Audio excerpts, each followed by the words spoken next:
বিশ্বকাপে খুব বেশি খেলার সুযোগ না পাওয়া এবং শেষ ১৬তে নরওয়ের কাছে হেরে ব্রাজিলের বিদায়ের পর থেকেই আলোচনায় ছিলেন নেইমার জুনিয়র। বিশ্বকাপের হতাশা থেকে পদত্যাগের গুঞ্জন আর জুয়া খেলায় সমালোচিত হবার পর মাঠে ফিরেই নিজের চেনা ছন্দের ঝলক দেখালেন নেইমার জুনিয়র। সান্তোসের জার্সিতে পুরো ৯০ মিনিট খেলে জোড়া গোল করে দলকে হার থেকে বাঁচিয়েছেন ব্রাজিলের এই তারকা ফরোয়ার্ড।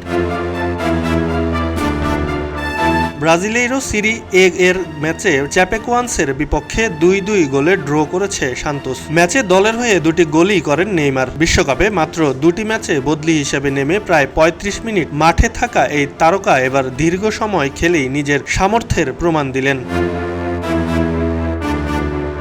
ম্যাচের ৩৬তম মিনিটে সতীর্থদের সঙ্গে দারুণ বোঝাপড়ার পর প্রতিপক্ষের বক্সে ঢুকে আলতো শটে প্রথম গোলটি করেন নেইমার। গোল উদযাপনের সময় তিনি পোকার খেলার ভঙ্গিতে হাত নেড়ে উদযাপন করেন। এরপর ৫১ ও ৬২ মিনিটে দুটি গোল করে এগিয়ে যায় চ্যাম্পেকোয়েন্স। শেষ দিকে ৮৯তম মিনিটে সান্তোস পেনাল্টি পেলে স্পটিক থেকে নিজের দ্বিতীয় ও দলের সমতার গোলটি করেন নেইমার। নেইমার সবসময় বিতর্কের কেন্দ্রবিন্দুতে থাকতে পছন্দ করেন অথবা বিতর্ক তার পিছু ছাড়ে না। দীর্ঘ বিরতির পর সান্তোসের জার্সি গায়ে তার এই প্রত্যাবর্তন দলের জন্য যেমন স্বস্তির, তেমনি তার ব্যক্তিগত পারফরম্যান্স সমর্থকদের আশ্বস্ত করেছে। মাঠের বাইরের জীবন নিয়ে সমালোচনা থাকলেও ফুটবলে যে তিনি এখনও দলের প্রধান শক্তি, সেটি পোকার উদযাপন মাধ্যমে বুঝিয়ে দিলেন এই ব্রাজিলিয়ান সেনসেশন।